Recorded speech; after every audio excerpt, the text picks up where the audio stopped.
Hello everyone, today we will be talking about non-compete agreements. My name is Joshua Levine. I'm Catherine Seekings. I'm Kennedy Mosby. And I'm Saul Spuzzer.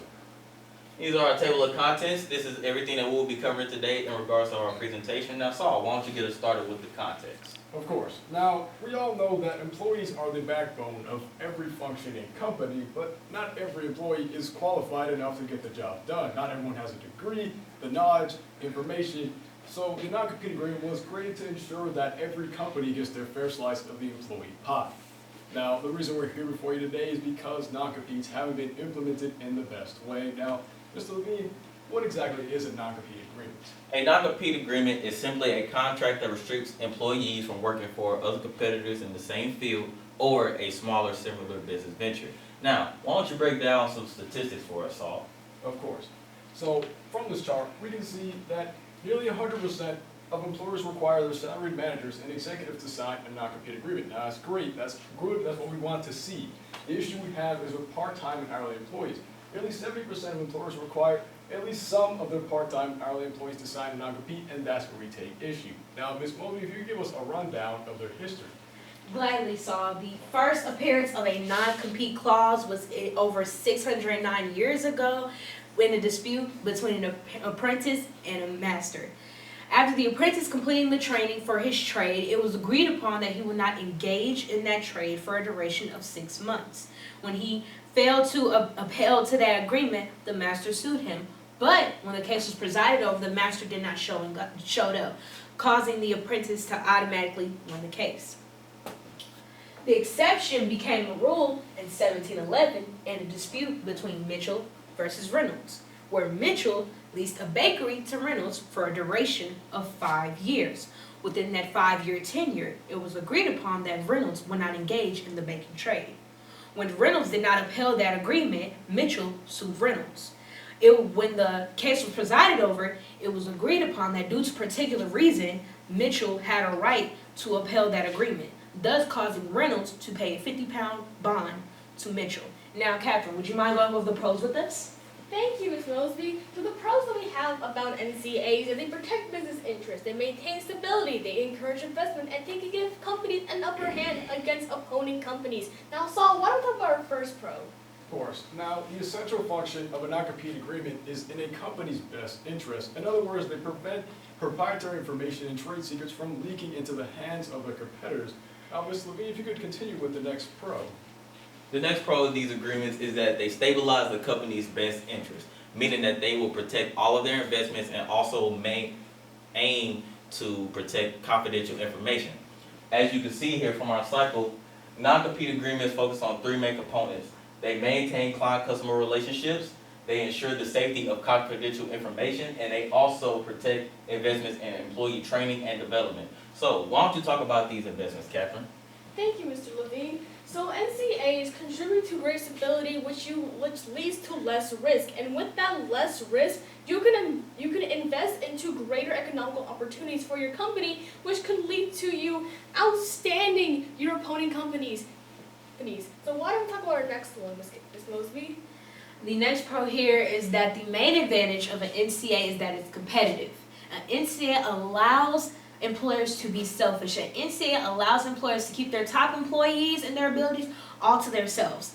An NCA allows them and restricts their top employees to go to different cities or states to not compete, to either create their own businesses or to be employed by their competitors.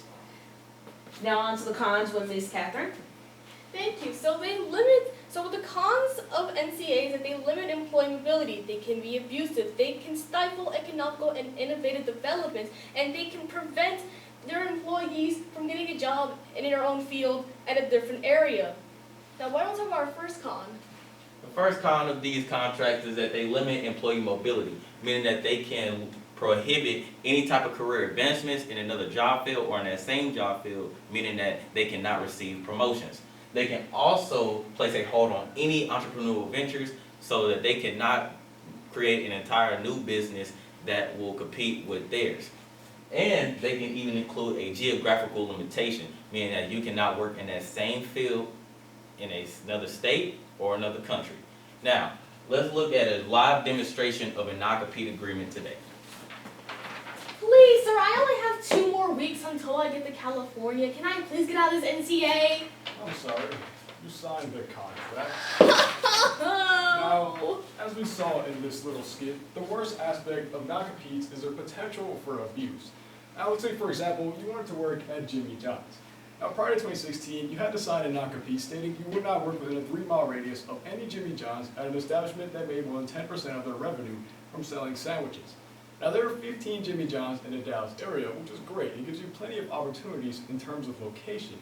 But say you quit the job after just a little while. You're making sandwiches all day, the pay isn't great, the people aren't great, and now you can't work anywhere in Dallas that sells food, all because Jimmy John's wanted to protect the recipe to their BLT. Now, Ms. Eganings, how would you tell us about their impact on recruitment? So when it comes to recruitment, NCAs could damage a company's reputation among new hires. And when you have no new hires, you have to train your employees, which means you have to spend your money on training them to try and be the top employees, even though they probably could not compete with it. In addition, they can risk failing to attract younger, innovative minds to the new workforce that you have for your company. Now, Kennedy? Are they fair? No! NCAs aren't fair because they simply restrict employees. They restrict employees from pursuing their passion. They restrict employees from getting employment within their city or their state. And they restrict employees for taking big career developing steps to build their career. But are they feasible?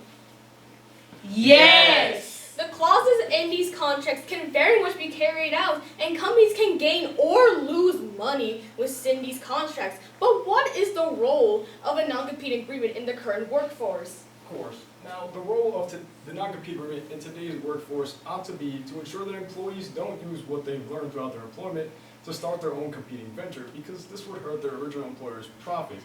Now, Mr. Levine, if you could elaborate on our stance.